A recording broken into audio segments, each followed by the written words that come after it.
Hi, my name is SHARON WYSOCKI, and this video will be in two parts. The first part, I will be reading for Melinda, the character of Melinda. And in the second part, I would like to share my elder stories, a couple of them. So, let us begin.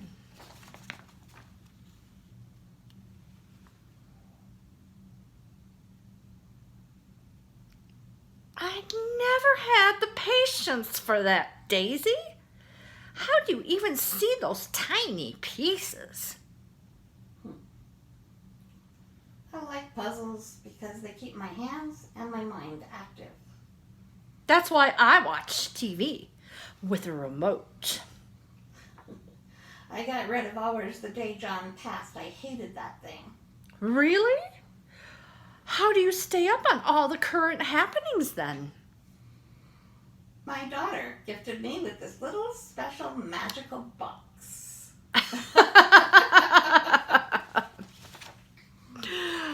Okay. The first story I'm going to tell is about my grandpa. My grandpa was the only man, I think, in my life that I ever got unconditional love.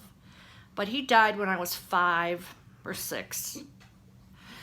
And I have a tattoo on my arm that's in tribute to him. It is the Lone Ranger, Silver, and Tonto. Because one of the things that we used to do all the time is watch the Lone Ranger on TV. And also the Lone Ranger, I grew up in Detroit, and that's where the Lone Ranger originated, on the TV, not on the TV, but on the radio show. That was the birth of the Lone Ranger in Detroit. And that was a wonderful, wonderful time I got to spend with my grandpa. Now, the second story I would like to say, to share, is I'm showing you this little basket here. This was made by my grandma. And she gave it to me before she died. You know, it's a little lace, and I wasn't too sure about it, so I finally figured out that it was actually sewn from the palms that they handed out on Palm Sunday in church. And then she added her little bits of lace and this and that. I don't know much about my grandma's artistry. Because you know why? When I was younger, I didn't have time for her. My family came right over from Poland on the boat, my grandma and grandpa on both sides of the family, and I don't have a clue about any of our ancestors still in Poland.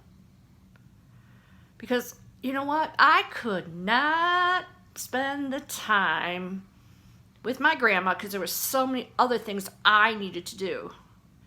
So I never got to hear the stories about my ancestors. I never got to learn about how and why she made this basket, or did she make other ones? What was her story? She always wanted me to come and spend the weekend with her, but no, I had too much to do. So most of my life, I have worked in hospice. And so there are a lot of elderly people in hospice. And I've gotten to listen to their stories. And even though I didn't get to listen to my grandma's stories, I got to listen to their stories. And what I learned from them was, it's not about the process of dying. It's about the process of living. And they were outstanding examples of that. And they touched my heart and, you know, made me miss my grandma. But I at least got to have the experience with somebody else. Thank you.